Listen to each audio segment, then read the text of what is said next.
Adão e Eva eram seres perfeitos. O problema com nós é que depois da entrada do pecado já não somos mais seres perfeitos. Temos personalidades deformadas pelo pecado. Quando chegamos ao casamento, somos duas personalidades completamente diferentes. Às vezes, chegamos ao casamento de culturas diferentes, maneiras de ter sido criados diferentes, temperamentos diferentes, visões da vida diferentes. Somos unidos pelo amor, porém temos um desafio, o desafio de construir o casamento.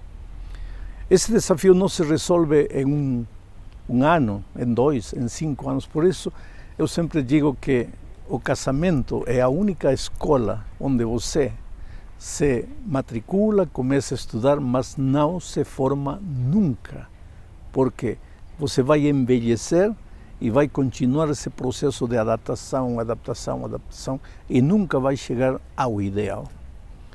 Agora, se você está assistindo este vídeo, é porque de alguma maneira o seu casamento está em sérias dificuldades. Então eu vou lhe dar 5 conselhos bíblicos para salvar o seu casamento. Primeiro, reconheça que o seu casamento tem problemas.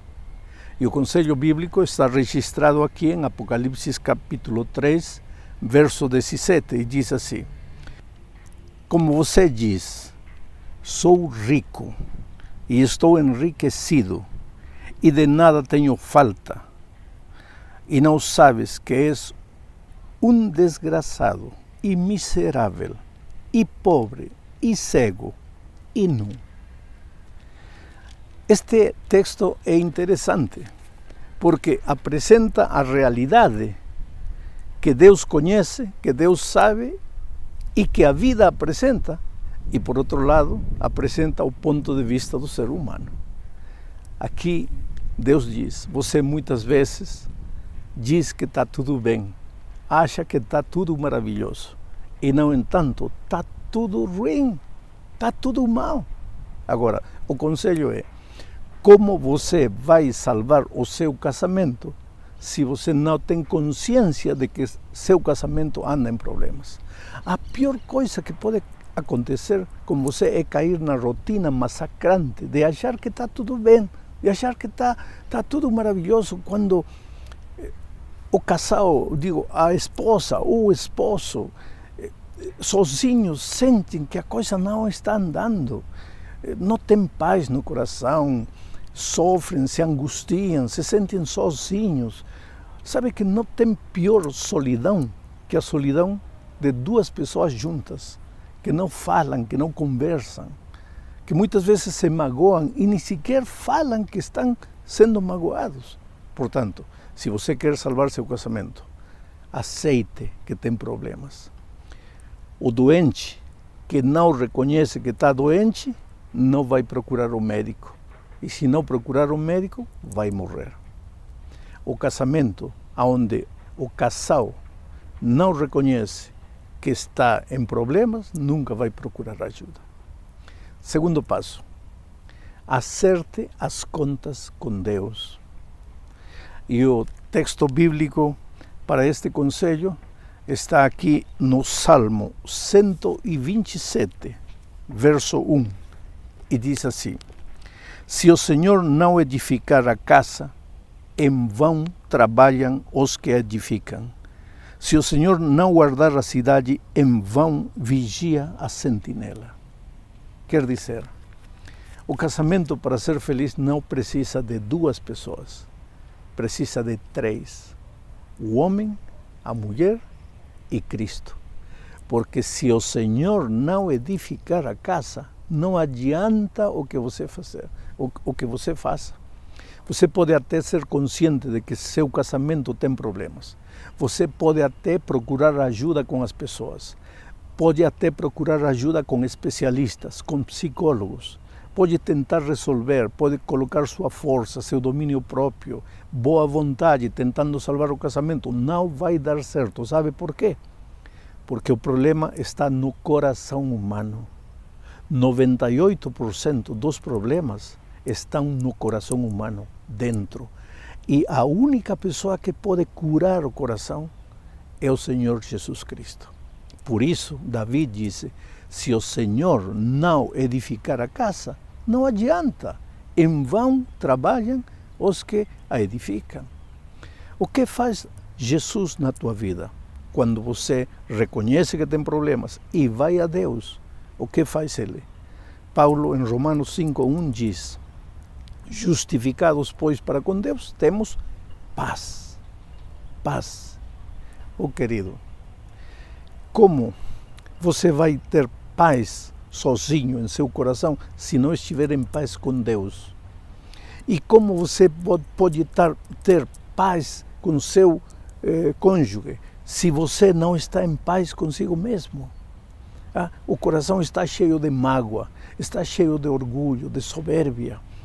Tem coisas, tem vontade de dizer, tem vontade de jogar tudo para o alto e sair correndo, acabar com o casamento, com esse sentimento, às vezes de rancor, às vezes de mágoa, de feridas que foram se acumulando. Como você vai consertar esse casamento? Portanto, a primeira coisa que tem que fazer depois de reconhecer que tem problemas é correr a Deus, cair de joelhos, sozinho, e chorar e dizer, Senhor, eu preciso que você me cure, eu preciso que você tire a mágoa de meu coração, que tire o rancor de meu coração. Porque te digo uma coisa, se você não estiver curado em seu interior, não adianta querer salvar esse casamento que não vai dar certo. Em terceiro lugar, tome a iniciativa. Não espere que a outra pessoa tome a iniciativa. Veja, primeiro, você já reconhece que seu casamento tem problemas. Segundo, você vai a Deus. Espera que Ele cure você, que Ele coloque paz em seu coração. Porque a hora de conversar com o cônjuge não é quando o seu coração está cheio de mágoa, mas quando Deus tirou a mágoa, o ressentimento do coração, então agora você tome a iniciativa de conversar com o seu cônjuge.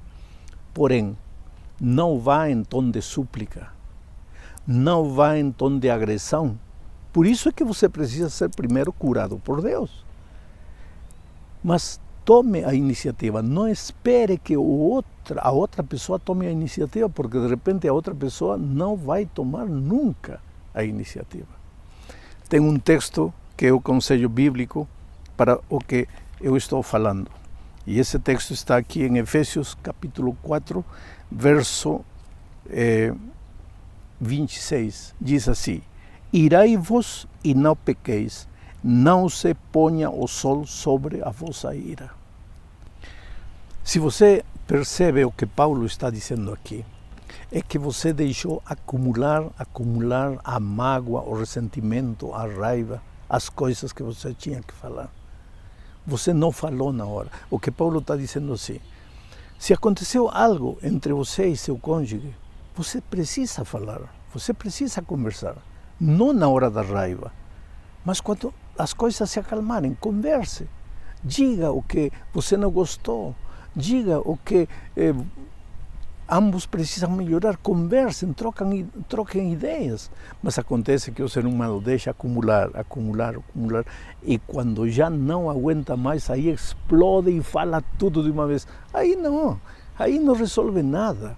Agora, vá, procure seu cônjuge, não em tom de súplica, porque o casamento não se construi de a um. Para dar certo o casamento, ambos têm que estar de acordo. Ambos têm que querer, ambos têm que tentar resolver. Agora, e que faço eu? Você vai me dizer, se meu cônjuge não quer salvar o casamento, ele falou para mim, vamos dizer assim, ou ela falou para mim, não amo mais você, eu quero um tempo para pensar, ou eu quero ficar sozinho, eu cheguei à conclusão de que não dá certo, eu já tentei. O que você faz quando você toma a iniciativa e a outra pessoa não quer? Pois aí, um casamento não se constrói de a um. Há coisas tristes, há realidades tristes. E veja, quando você ama uma pessoa e ela diz que não ama mais você, ela não quer saber mais de você. Mas você insiste, insiste, você suplica, você chora, você pede perdão, você se humilha. Você não está fazendo nada para salvar esse casamento. Porque um casamento não se salva de a um, se salva de a dois. Mas pastor, eu amo esse homem, ou eu amo essa mulher, eu não consigo viver sem ele. Faz o quê? Ore, ore, ore. Somente Deus pode mudar o coração dessa pessoa. Mas se essa pessoa não quiser mudar, nem Deus pode fazer nada. E que faço aqui? O quê? Simplesmente tem que aceitar uma realidade. E em lugar de pedir a Deus que ajude a salvar um casamento que já não tem salvação, pedir a Deus que te dê paz e te ajude a encarar a vida na realidade dura e cruel que a vida tem. Porque o fato de que a outra pessoa não ama mais você, não quer dizer que você não vale. Não quer dizer que você perdeu o sentido da vida. Você tem que se sobrepor. Só que essa capacidade de se sobrepor às circunstâncias adversas, essa capacidade de vencer, somente Deus pode colocar em seu coração. Vamos fazer um repasso. Primeiro, reconheça que seu casamento tem problemas. Segundo, vai a Deus pedindo que Ele coloque paz em seu coração para resolver o casamento. Terceiro, tome a iniciativa, não em tom agressivo, não em tom de súplica. Quarto passo, converse. O profeta Amós, em Amós 3:3 diz: andarão dois se não estiverem de acordo? Lógico que não. O casamento, volto a repetir, não se constrói de a um, se constrói de a dois. E finalmente, o último passo, lembre-se, o que foi em você que conquistou ele? O que foi em você que conquistou ela? Por que em algum momento determinado o seu cônjuge disse que amava você? E que aconteceu hoje que esse amor se evaporou, se desvaneceu, acabou? E o conselho bíblico que eu poderia ler para você está aqui no primeiro livro, na primeira epístola de Paulo aos Coríntios, no capítulo 13, a partir do versículo 4. Diz assim: o amor é sofredor, é benigno, o amor não é invejoso, o amor não trata com leviandade, não se ensoberbece, não se porta com indecência, não busca os seus interesses, não se irrita, não suspeita mal, não folga com a injustiça, mas folga com a verdade. Tudo sofre, tudo crê, tudo espera, tudo suporta. Meu querido, minha querida, em algum momento da vida você amou com esse tipo de amor. Ninguém é louco para ser atraído a uma pessoa porque a pessoa é horrível em sua maneira de ser, em sua personalidade, nas suas características. Alguma coisa bonita há dentro de você que atraiu a outra pessoa. E com o correr do tempo, essas coisas bonitas que você tinha foram desaparecendo. Você foi se descuidando no aspecto físico, no aspecto de personalidade, na maneira de ser, na maneira de tratar, nas atitudes, você foi se descuidando. Resultado, aquela coisa maravilhosa chamada amor foi se desgastando, se desgastando, se desgastando. Portanto, se você quer conquistar de novo a pessoa, tem que lembrar-se o que você tinha, o que você era, como você se comportava de tal maneira que um dia atraiu a essa pessoa. E então, peça a Deus que lhe ajude a ser aquela pessoa que deixou de ser. Outro dia uma senhora dizia: pastor, mas eu estou tão magoada que eu não consigo mais ser a menina de 20 anos que eu era. Por isso, todos os meus conselhos como pastor acabam em Deus. Oh querido, somente Deus pode curar o interior da pessoa. Agora, uma pessoa que se sente rejeitada, que se sente desprezada, que se sente desvalorizada, uma pessoa que está magoada, machucada na vida, Quer salvar seu casamento? Como vai salvar esse casamento? Agora te digo uma coisa finalmente. Deus é Deus de impossíveis. Não há nada, nada, nada que Deus não possa fazer. Um coração de pedra pode ser destruído com o Evangelho, com a dinamite do Evangelho. Deus ama você. Nem tudo está perdido. Siga os conselhos bíblicos. Reconheça que você tem problemas em seu casamento. Procure a Deus. Tome a iniciativa. Converse com seu cônjuge. Lembre como você era para conquistar ele.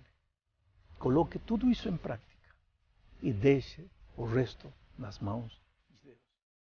Que Deus te abençoe ricamente.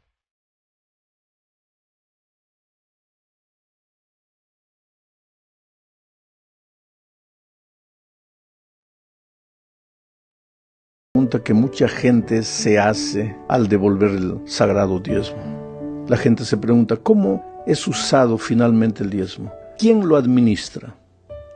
Y por otro lado, las personas que administran el diezmo no corren el riesgo de usarlo de manera inadecuada. En ese caso, si las personas usan mal el diezmo, ¿debo continuar devolviéndolo o puedo usarlo a mi criterio, ayudando a los pobres, por ejemplo, o a algún predicador independiente que yo creo que es usado por Dios? ¿Debo hacer esto de acuerdo a las impresiones que Dios coloca en mi corazón?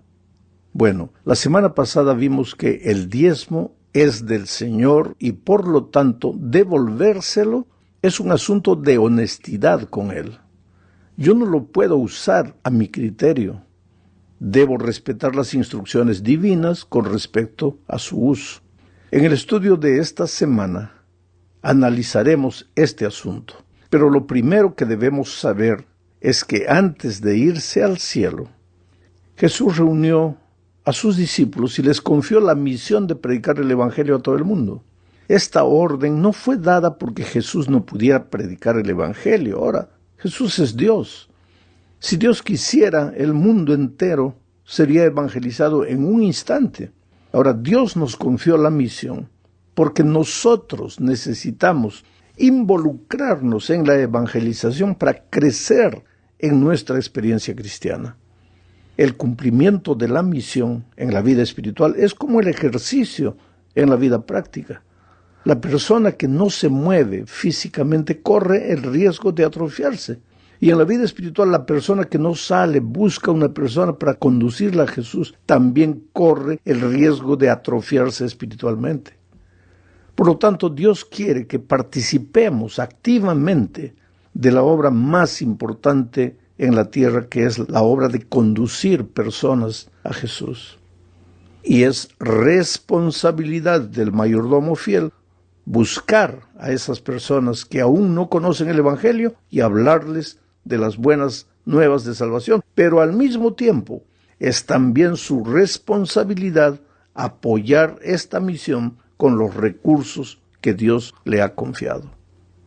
La participación en la misión profundiza el compromiso personal de presentar a Cristo a los demás y profundiza la vida devocional, la vida espiritual. Es el deber de cada discípulo que se ha transformado en un mayordomo, en un obrero del Señor, entregar el diezmo para esta sagrada misión. Y ahora, ¿cuál es el plan financiero aprobado por Dios para el cumplimiento de la misión? Malaquías 3:10 dice: entreguen completos los diezmos en mi tesorería y habrá alimento en mi templo. Con esto pueden ponerme a prueba. Verán si no les abro las ventanas de los cielos y derramo sobre ustedes abundantes bendiciones. Lo digo yo, el Señor de los ejércitos. Ahora, yo te pregunto, ¿qué significa devolver los diezmos completos? ¿Qué significa la frase, habrá alimento en mi templo? Como hemos visto, la gente devuelve el diezmo desde los días de Abraham, de Jacob y probablemente desde antes. El diezmo es parte de un plan divino para sostener a la iglesia de Dios. En todas las épocas Dios ha tenido gente que estuvo dispuesta a financiar la misión de la iglesia. Todos tenemos la responsabilidad de trabajar juntos para sostener económicamente la obra de Dios en la tierra. No podemos darnos el lujo de ser desorganizados o descuidados en este asunto. Entonces, a lo largo de este estudio veremos, pues, cuál es el propósito del uso del diezmo. En la segunda parte, hablaremos más de lo que dice Malaquías 3:10 que acabo de leer, y ustedes acaban de leer en la pantalla. Vamos a hablar especialmente de la última parte. Dice, con esto pueden ponerme a prueba. Verán si no les abro las ventanas de los cielos y derramo sobre ustedes bendiciones. Lo digo yo, el Señor de los ejércitos.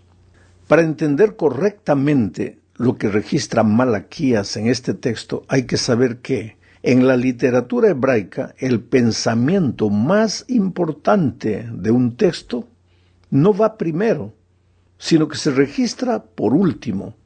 Y lo último que dice el versículo que acabo de leer es, lo digo yo, el Señor de los ejércitos. Es como si Dios firmara una promesa que el profeta está escribiendo. ¿Y cuál es el valor de una firma? Te voy a hacer una ilustración. Si yo te doy un cheque de $1,000,000 con mi firma, por favor no lo vayas a cobrar, porque ese cheque no te va a servir de nada, porque yo jamás en mi vida he visto $1,000,000. Pero si recibes un cheque de $1,000,000 firmado por Bill Gates, ahí ve corriendo al banco, porque $1,000,000 no le hace ni cosquillas a Bill Gates. Ese cheque sí tiene fondos. ¿Te das cuenta? Por eso Dios firma esta promesa. Lo más importante del texto es la firma de Dios abajo. Lo digo yo, el Señor.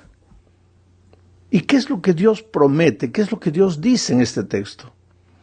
Él promete una bendición especial a los que son fieles en la devolución del diezmo. A la letra dice, verán si no les abro las ventanas de los cielos y derramo sobre ustedes abundantes bendiciones. Solo que esta bendición no es solamente en el aspecto financiero.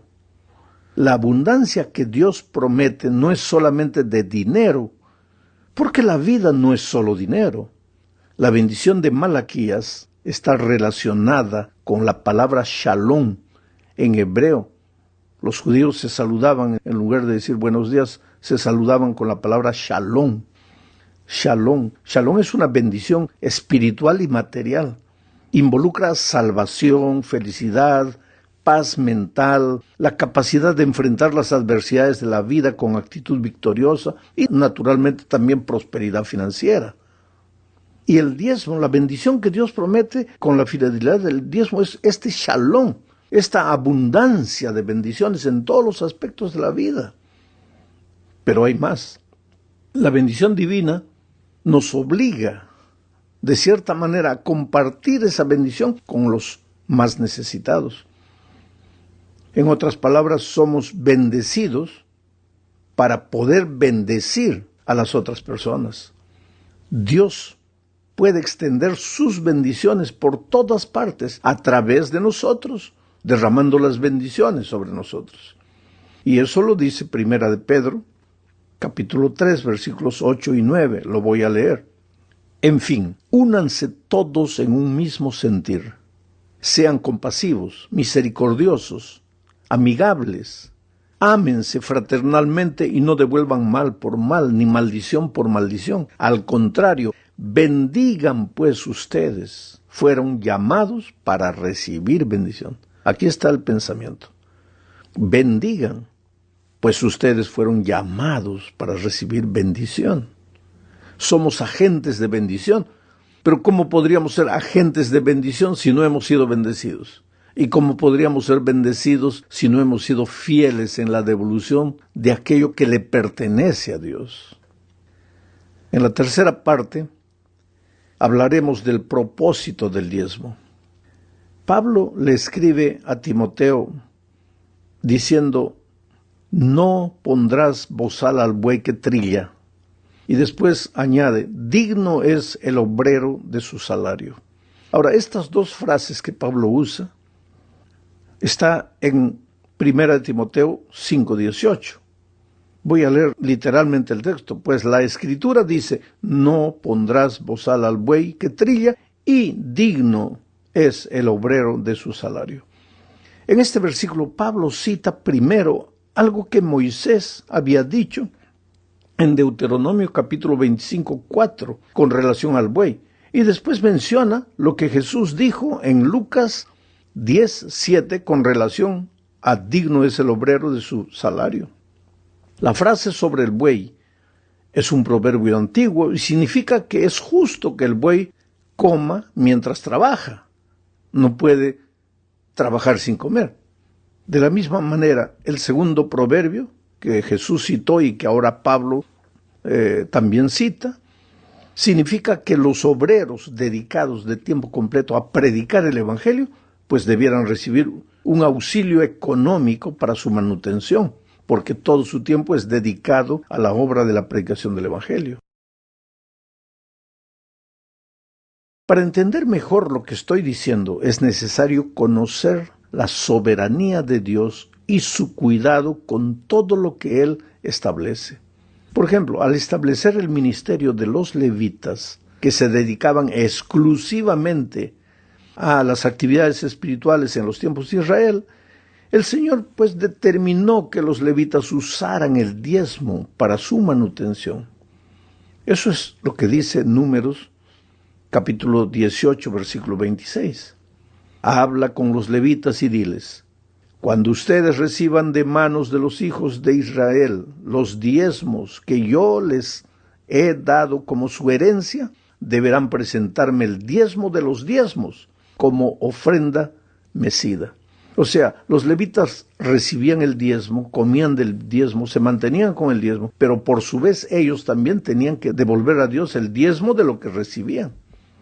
Bueno, lo mismo sería hoy con quienes dedican su vida a predicar el Evangelio de tiempo completo. El sistema de diezmos es el medio que Dios escogió para sostener el ministerio y se ha utilizado a lo largo de toda la historia de la salvación para la manutención del ministerio. Por eso Pablo afirma en 1 Corintios 9:14 lo siguiente: ¿acaso no saben ustedes que los que trabajan en el templo comen del templo? Se estaba refiriendo a los levitas. Y que los que sirven al altar participan del altar, de las ofrendas del altar. Así también el Señor, dice Pablo, ordenó a los que anuncian el Evangelio que vivan del Evangelio. ¿Y por qué dice esto Pablo? Porque en aquellos tiempos habían personas que creían que el diezmo debería ser usado de otra manera y criticaban cuando los apóstoles usaban el diezmo para su manutención. Leamos lo que dice 2 Corintios, capítulo 11, versículos 7 al 10. Pablo les está amonestando ahí, les dice: ¿acaso cometí un pecado al humillarme a mí mismo y al predicarles el Evangelio de Dios gratuitamente? Pablo está escribiendo a los corintios, y entre los corintios había gente que criticaba diciendo: ¿por qué Pablo usa el diezmo? Pero entonces Pablo les dice: ¿acaso cometí un pecado al humillarme a mí mismo? ¿Al predicarles el Evangelio de Dios gratuitamente? ¿Por qué Pablo les dice: he predicado el Evangelio gratuitamente a ustedes? Porque ellos decían: Pablo está usando el diezmo para su manutención. Pero mira lo que dice Pablo: al predicarles el Evangelio de Dios gratuitamente, para que ustedes fueran enaltecidos, he despojado a otras iglesias al recibir un salario para servirles a ustedes. Pues los corintios eran criticones, criticaban, condenaban, juzgaban, pero Pablo no había usado el diezmo de la iglesia de Corinto había usado el diezmo de otras iglesias para su manutención, y sin embargo eran los corintios que estaban criticando. Sigo leyendo el texto. Y cuando estaba entre ustedes y tuve necesidad, no fui una carga para nadie, pues lo que me faltaba lo suplieron los hermanos que vinieron de Macedonia. ¿Ves? El diezmo de Macedonia es el que mantenía a Pablo. Y los criticones eran los corintios. Cuando de los corintios él no había tomado nada del diezmo. Sigo leyendo. Procuré entonces no ser una carga para ustedes, y seguiré haciéndolo así. Por la verdad de Cristo que está en mí, no se me impedirá tener este motivo de orgullo en las regiones de Acaya. Interesante lo que Pablo dice hoy. Y muchas veces refleja la actitud de mucha gente hoy también. Vamos a la cuarta parte. Veamos aquí otro principio que está involucrado en el tema del diezmo. ¿A dónde debemos llevar el sagrado diezmo? Dios es un Dios de orden. Existe un depósito para todo lo que Dios creó. Por ejemplo, Jeremías 10:13 dice que hay un depósito para el viento. El texto dice, habla él y se juntan las aguas en los cielos y se levantan las nubes en los confines de la tierra. Con los relámpagos le abre paso a la lluvia y deja que el viento salga de sus depósitos. Hay un depósito para el viento. También hay un depósito para el agua. Salmos 33:7 dice, el Señor junta el agua del mar en una vasija y pone en un depósito las profundidades del mar. Hay un depósito para el agua. Y para la nieve y el granizo también hay un propósito. Job 38:22 dice, ¿has entrado en los depósitos de la nieve? ¿Has visto dónde está almacenado el granizo? Interesante. Ahora, lo más interesante que todo esto es que Él, Dios, tiene el control de esos depósitos.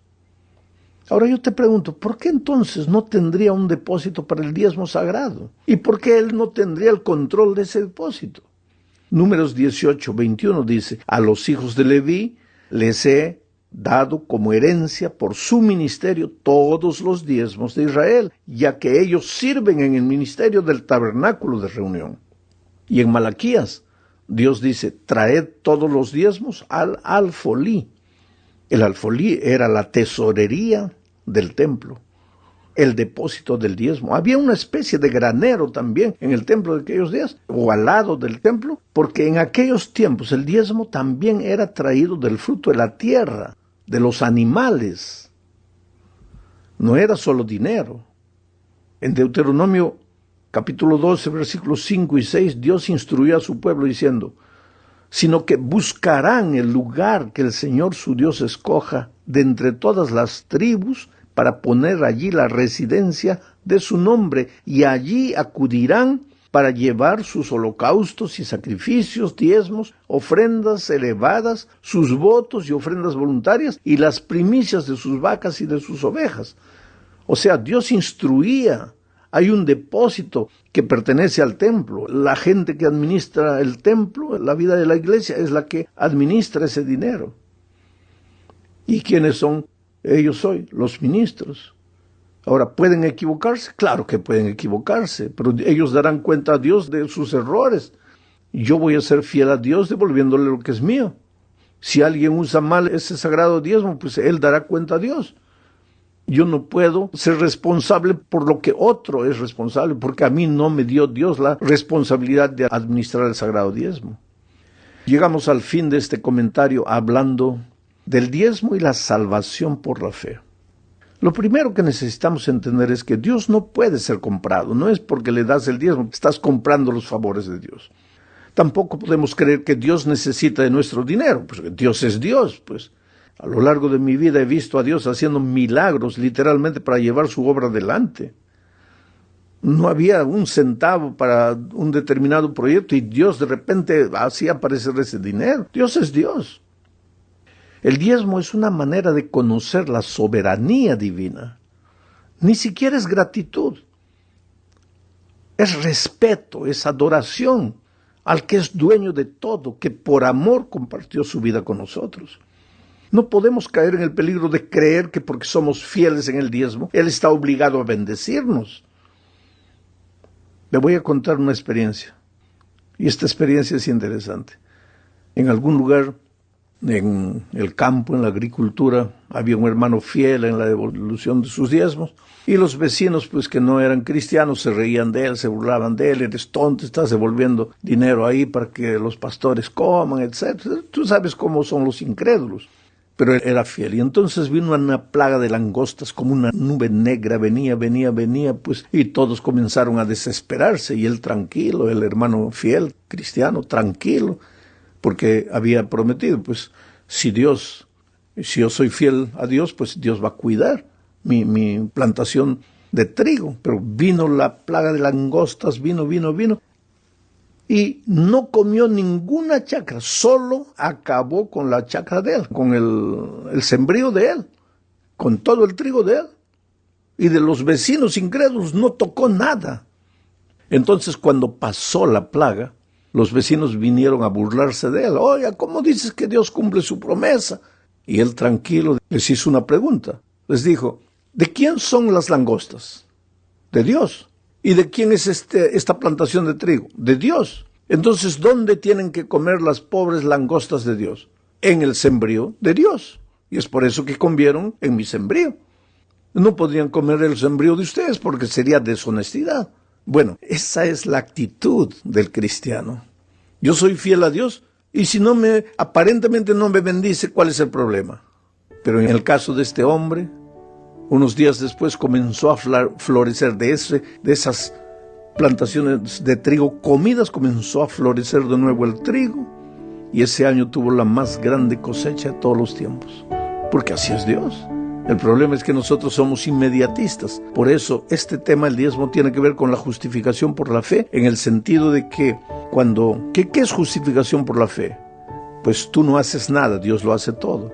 Igual con el diezmo, cuando tú le das el sagrado diezmo a Dios, se lo devuelves, tú te quedas con menos, aparentemente, no te va a alcanzar, pero Dios va a tomar control de todo. Dios va a hacer por ti lo que tú no haces. ¿Y qué es justificación por la fe? Es la obra de Dios que echa por tierra la obra del hombre y hace por el hombre lo que él no puede hacer. Entonces esa experiencia tiene que ser tuya, realmente tuya.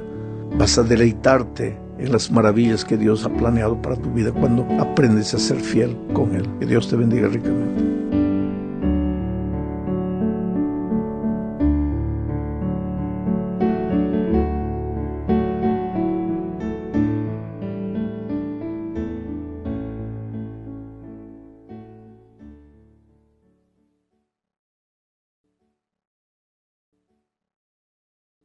Vamos al texto bíblico para esta noche.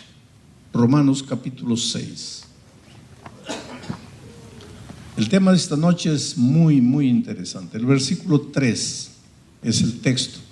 Dice, es una pregunta, dice: ¿o no sabéis que todos los que hemos sido bautizados en Cristo Jesús, hemos sido bautizados en su muerte? Interesante. Dice así: ¿no sabes tú que cuando te bautizas en la muerte de Cristo? De acuerdo a lo que Pablo dice, esta noche David ha sido bautizado en la muerte de Cristo. Ahora, ¿qué significa ser bautizado en la muerte de Cristo? ¿Qué quiere decir eso? Ser bautizado en la muerte de Cristo. Este es un asunto tan importante, ¿sabes? Este es un asunto de vida o de muerte. Para entender qué cosa significa ser bautizado en la muerte de Cristo, para que entiendas qué quiere decir cuando eres bautizado en la muerte de Cristo, primero tienes que entender qué es la muerte. Y para entender qué es la muerte, primero tienes que entender qué es la vida.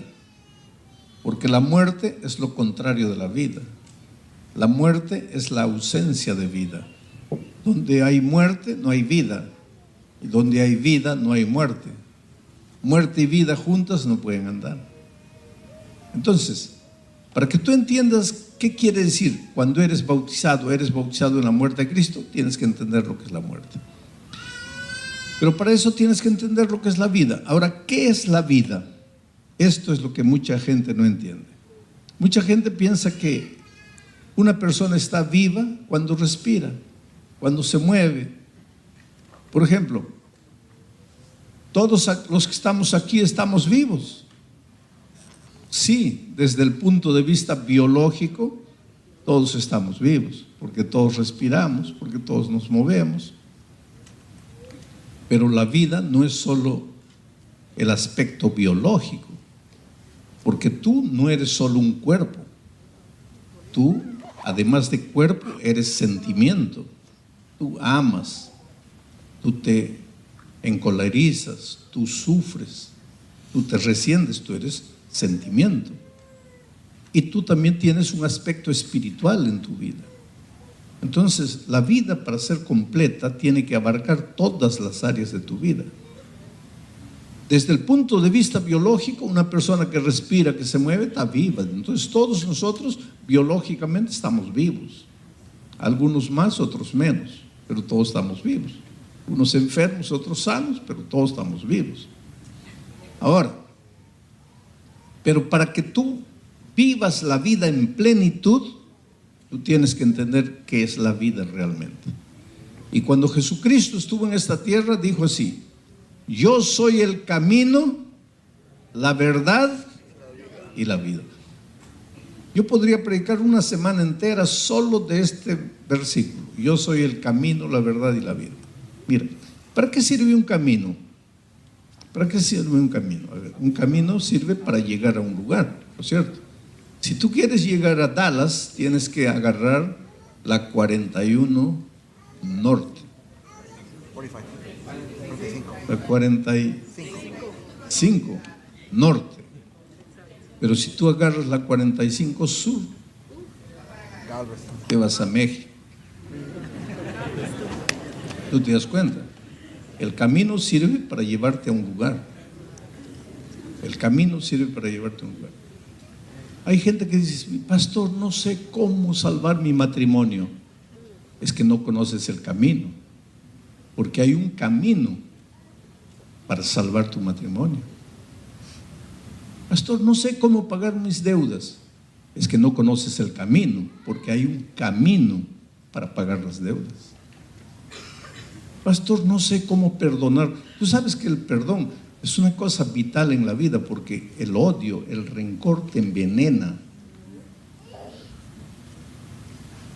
Si tú guardas rencor por una persona, guardas odio por una persona, tienes que entender que ese tu odio, ese tu rencor no le hace nada al otro. No le hace nada, el otro está feliz. Pero a ti, el odio guardado en tu corazón te mata. Entonces, la cosa más tonta de la vida es odiar, es guardar rencor, es la cosa más sin sentido. Porque si tu resentimiento, tu rencor, tu odio le hiciera un poquito de mal al otro, pues hasta por lógica diríamos: bueno, síguelo odiando porque lo estás haciendo sufrir. Pero es que tu odio al otro no le hace nada, pero a ti te va matando día y noche. Entonces hay gente que dice: pastor, yo quisiera perdonar, pero no puedo. Es que no conoces el camino. Hay un camino para perdonar. Hay un camino para sacar a tu hijo de las drogas. Hay un camino para dormir en paz en la noche, porque hay gente que no puede dormir. Vive revolcándose en la cama de un lado para otro y no logra dormir. Toma una pastilla, después 2, después 4, después 5 y no duerme. ¿Quieres dormir en paz como un angelito toda la noche? Necesitas conocer el camino. ¿Cómo hacer para dormir bien? Ahora viene Jesús y dice así: yo soy el camino. Y dice que si tú le entregas el corazón a Jesús, Él te lleva, Él te guía para arreglar los problemas en casa, para arreglar tus problemas financieros, para arreglar tus problemas emocionales. Él es el camino. Él es la verdad. La verdad. La verdad no es un concepto. Hay gente que dice así, cada uno tiene su verdad. Eso no es verdad. La verdad no es un concepto. La verdad es una persona. Jesús dice, yo soy la verdad. ¿Y por qué es necesario vivir en la verdad? ¿Por qué? Porque la verdad es como la luz. La mentira es como las tinieblas. Cuando andas en la mentira, te hieres, te caes, te tropiezas, te rompes la cabeza, te rompes la pierna, porque estás andando en la oscuridad. Cuando sales de la oscuridad, entras a la luz de la verdad. Tu mundo se abre, tú entiendes las cosas, ves, comprendes las cosas. Pero la verdad no es un concepto, no es una doctrina, no es una teoría, la verdad es una persona. Cuando tú rechazas la verdad, estás rechazando a Jesús, porque Él dijo, yo soy la verdad. Yo soy el camino, yo soy la verdad, yo soy la vida. Jesús es la vida. Entonces viene el asunto aquí. Mira, aquí está Jesús y Él es la vida. Juan dice, el que tiene al Hijo tiene la vida. El que no tiene al Hijo de Dios no tiene la vida. El propio Señor Jesucristo dijo, yo he venido para que tú tengas vida y vida abundante. Porque eso es lo que Dios quiere, que tú tengas vida abundante, vida plena, vida con alegría, que tú tengas ganas de vivir, que tú te despiertes de mañana con ganas de vivir, que levantes las manos al cielo y digas, Señor, gracias, estoy vivo, lleno de deuda, pero estoy vivo, Señor. Porque ni la deuda ni los problemas de la vida no son problemas cuando estás vivo. Y cuando estás en Cristo, porque cuando estás en Cristo tienes ganas de vivir. El problema es que si Jesús es la vida y tú te separas de Jesús, ¿de quién te estás separando? De la vida. Y al separarte de la vida estás entrando al territorio de la muerte. De aquí para aquí todo es territorio de muerte. Cuando tú entras al territorio de la muerte, no dejas de respirar, sigues respirando, pero esto ya no es vida, esto es muerte. Esto es muerte, no es una muerte instantánea. Un día vas a morir, la muerte eterna va a llegar, pero desde que te separas de Jesús, que es la vida, hasta que llegue la muerte eterna, hay un largo camino que la Biblia le llama camino de condenación. Este es territorio de muerte. Vuelvo a repetir, no es una muerte instantánea. Ojalá que fuera. ¿Y por qué digo ojalá?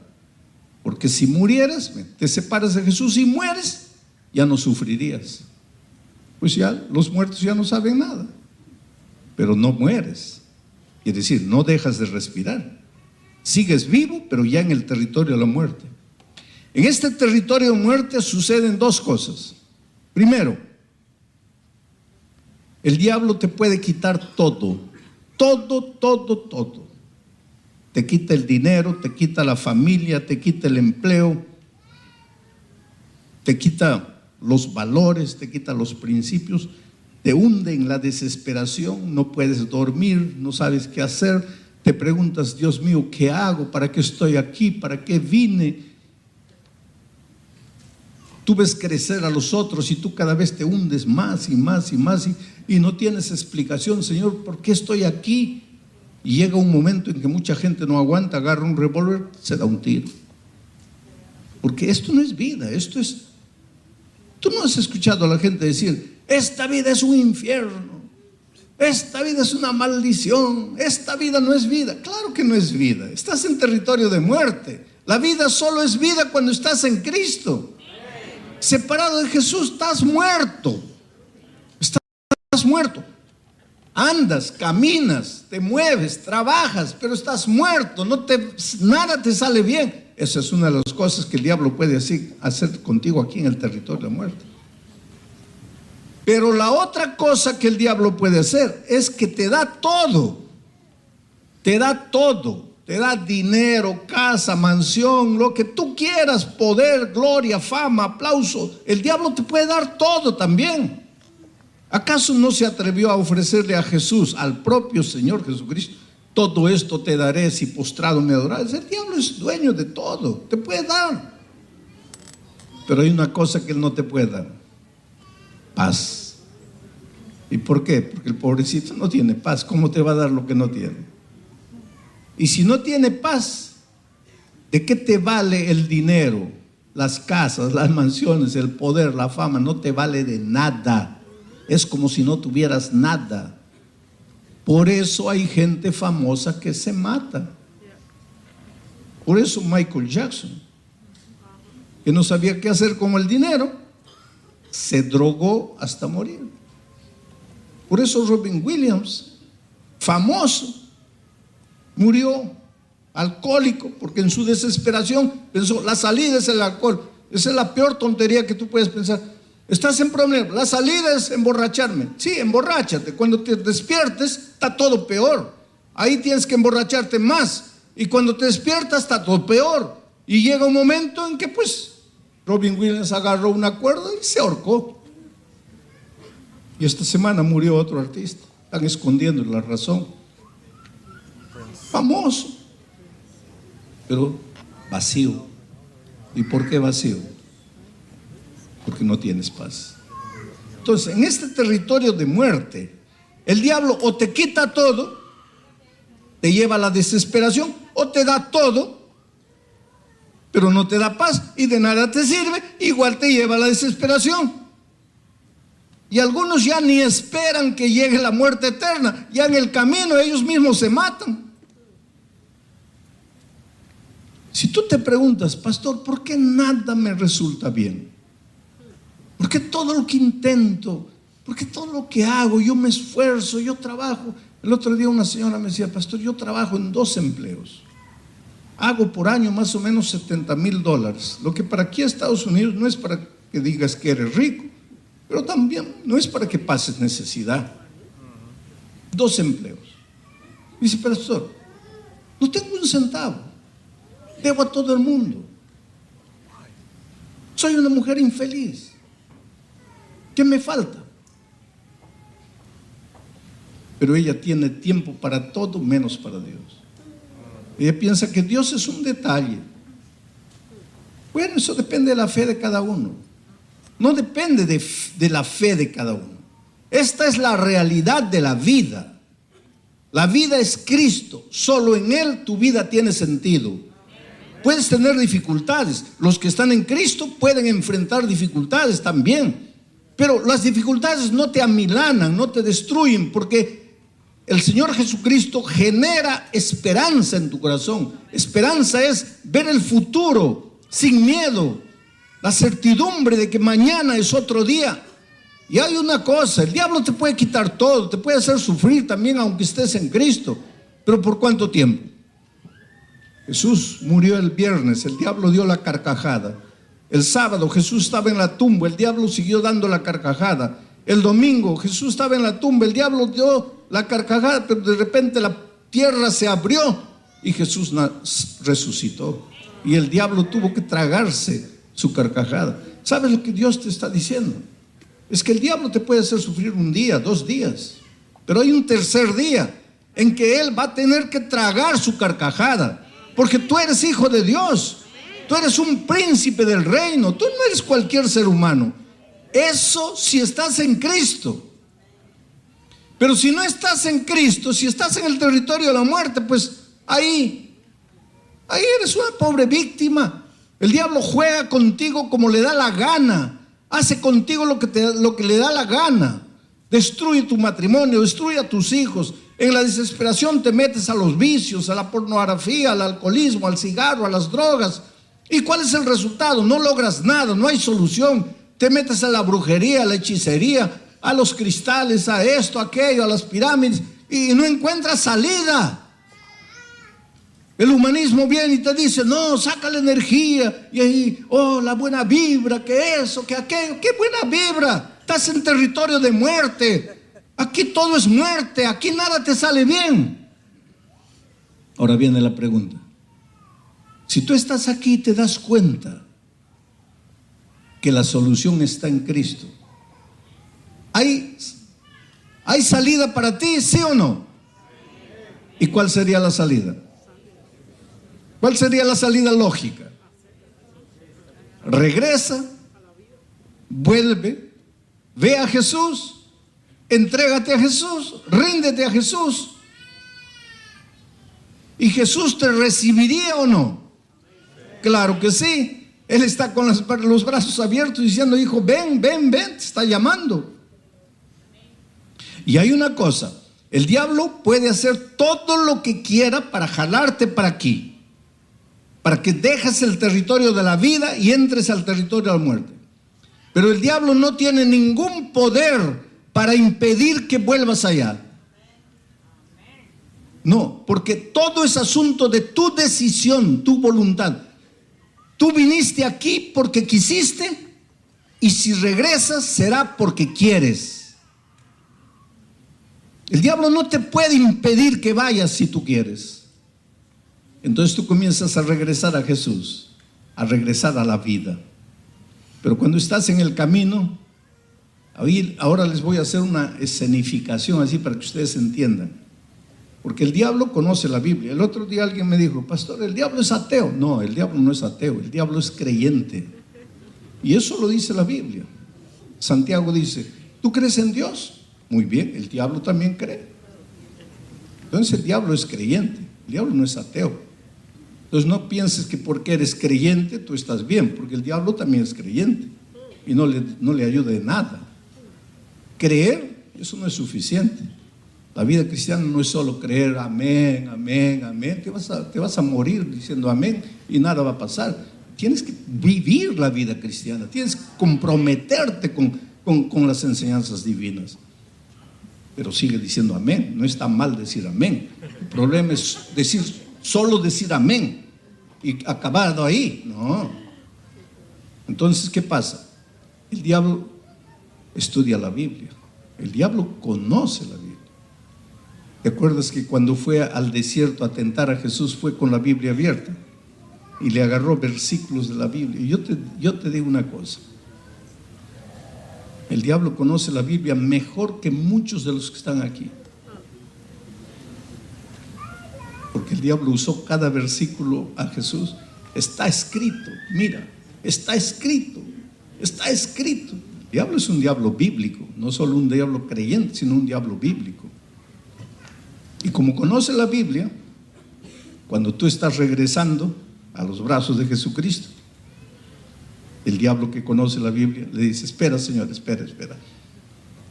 Aquí viene la dramatización que les voy a hacer. Señor Jesús, espera un poco. ¿Lo vas a recibir a este miserable pecador? Jesús dice, sí. ¿Y por qué lo vas a recibir? Porque lo amo y él está regresando a mí. Ahí el diablo viene y le dice, espera. ¿Este libro que tengo aquí es la Biblia o no? Sí. ¿Y es tu palabra? Sí. ¿Y tú sabes lo que está escrito aquí? Claro, yo sé, porque fue escrito por inspiración del Espíritu. ¿Y qué dice aquí en Romanos 6:23? ¿Qué dice? A ver, ¿qué dice? ¿Ah? Porque la paga del pecado es la muerte. Entonces él dice, Señor, ¿eso es verdad? ¿La paga del pecado es la muerte? Sí. ¿Quiere decir que el que pecó tiene que morir? Sí. ¿Y este miserable pecador pecó o no pecó? Sí. ¿Y entonces? ¿Por qué lo vas a recibir?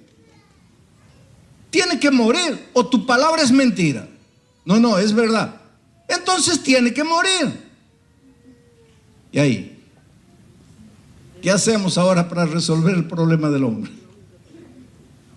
Porque Dios quiere recibirlo y el hombre quiere regresar. Pero la palabra de Dios es eterna y no cambia. Y dice que el que peca tiene que morir. Ahí entra la persona maravillosa de Jesucristo. Porque Jesucristo le dice al diablo lo siguiente: mira, él pecó y tiene que morir, pero yo fui a la tierra como un ser humano y fui tentado en todo y nunca pequé. Por lo tanto, yo no tenía por qué morir. Y sin embargo, morí. Entonces, la muerte que yo recibí, sin haber hecho nada, se la voy a entregar al ser humano para que él pague su deuda. Él ya no necesita morir. Él pecó y tiene que morir. Pero como yo no pequé y morí, le voy a dar mi muerte para que él pague su deuda. Y él ya no necesita morir. Y el problema del hombre está solucionado. ¿Sí o no? Infelizmente no. Esa es la triste noticia que tengo para ustedes esta noche. Pero pastor, ¿cómo no? No. Ahora vas a entender lo que Pablo dice cuando dice: ¿no sabes tú que cuando te bautizas en la muerte de Cristo? ¿Qué quiere decir eso? ¿Qué quiere decir ser bautizado en la muerte de Cristo? Tú estás aquí, has pecado, tienes que morir, no quieres morir. Cristo murió por ti, pero para que la muerte de Cristo te sirva, tú tienes que ir al tanque del bautismo, porque cuando te bautizas estás muriendo la muerte de Cristo. Y cuando el diablo viene a reclamar diciendo: has pecado y tienes que morir, tú le dices: sí, yo pequé, tenía que morir, pero la muerte de Cristo en el bautismo. Ay, pastor, pero que no quiero morir. Entonces vas a tener que bautizarte. Pero pastor, no estoy preparado. Entonces vas a morir. Pero pastor, todavía no. Entonces bautízate. Pero pastor, no tienes opción. Todos pecamos y estamos destituidos de la gloria de Dios. No hay justo ni siquiera uno. La paga del pecado es la muerte. Todos tenemos que morir. ¿No quieres morir? Hay solución.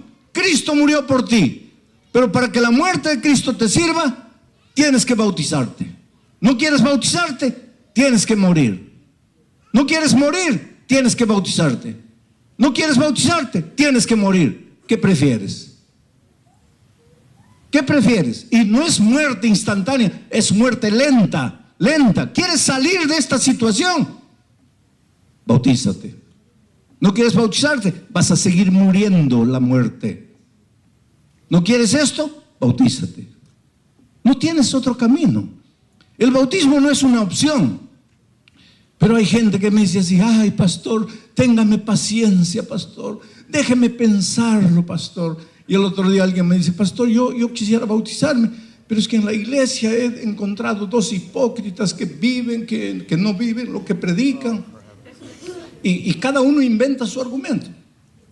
Ahora yo te voy a hacer una ilustración. Vamos a decir que te estás ahogando en el mar. Te estás ahogando en el mar, ya tragaste agua, estás morado ya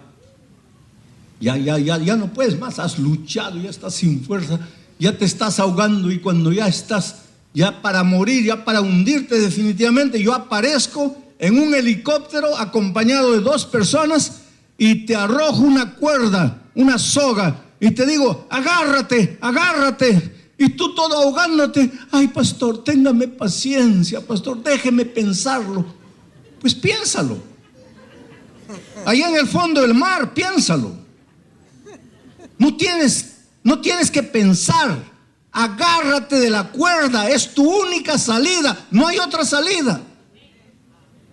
Ay, pastor, pero todavía no estoy preparado. ¿Preparado para qué? Agárrate, es tu única salida. Ay, pastor, pero es que ese que está en el helicóptero con usted es un hipócrita. ¿Y a ti qué te importa? Agárrate, te estás muriendo, te estás ahogando. Tu única salida Es el bautismo, es Cristo. Pero para que la muerte de Cristo te sirva, agárrate de la cuerda salvadora. Yo encuentro en la vida gente desesperada, ¿sabes? Gente que no sabe qué hacer. No sé si ustedes vieron la última Copa del Mundo en Brasil. Cuando terminó la Copa, el Cristo Redentor se encendió de diferentes colores con las banderas de los países participantes. Un juego de luces extraordinario.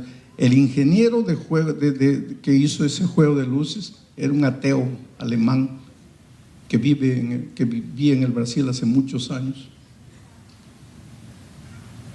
Un día fue a unas conferencias, amigo de un amigo personal mío. Él lo llevó al camarín, estuve hablando con él.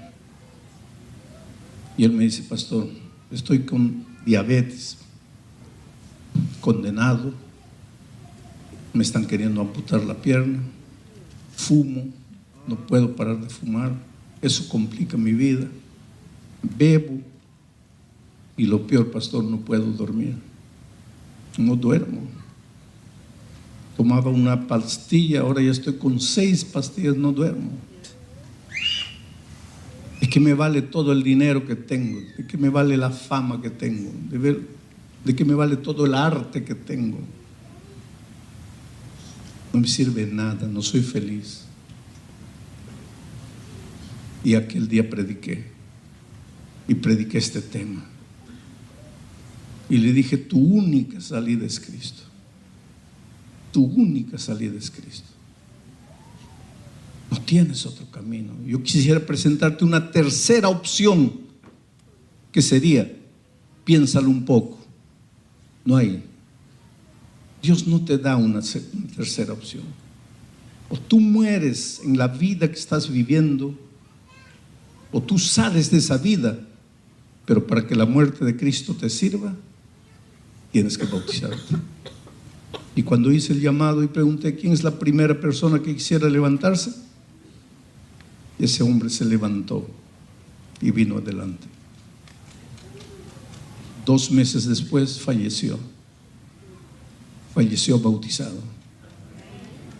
Y sus últimas palabras fueron: no tengo miedo de la muerte. Cuando yo me encontré en aquella ocasión, él lloraba, decía: pastor, no quisiera morir. No quisiera morir. Quisiera ver a mis nietos creciendo. Quisiera llevarlos a pasear por todo el mundo. Tengo dinero, tengo todo. No quisiera morir. 2 meses después de su bautismo, cuando murió, dijo: pastor, no tengo miedo a la muerte. He encontrado a Cristo. Él murió por mí. Estoy libre de todos mis pecados. Estoy perdonado. Y sé que cuando Cristo venga y el arcángel haga sonar la trompeta, yo resucitaré. Y reuniendo a sus hijos y a sus nietos, les dijo: yo quiero verlos. Por favor, bautícense, porque yo quiero reencontrarlos. Esa es la esperanza. Dios te ama, querido. ¿Tú crees que el bautismo es para cambiar de religión? Este hombre no cambió de religión, cambió de vida, no de religión. El bautismo no es para cambiar de religión, es para cambiar de vida. Un delincuente miserable que vivió toda su vida en el pecado, en la miseria, matando, robando, haciendo miseria, encuentra a Jesús, se bautiza. ¿Cambió de religión? ¿Qué religión? Cambió de vida. Conocí a un guerrillero ahí en el Perú, un matador de tanta gente. En un estadio oyó la palabra de Dios, aceptó a Jesucristo, se bautizó. ¿Cambió de religión? No, cambió de vida. El bautismo es cambio de vida. Salir de la desesperación a la esperanza. Salir de las tinieblas a la luz. salir de la tristeza a la exuberancia de vida, salir de la derrota a la victoria. Eso es. ¿Por qué? Porque aquí mereces condenación, aquí mereces derrota, aquí mereces tragedia. Pero Cristo ya murió, Cristo ya pagó, Cristo ya sufrió. Todo lo que tienes que hacer es aceptar el sufrimiento de Cristo en tu favor.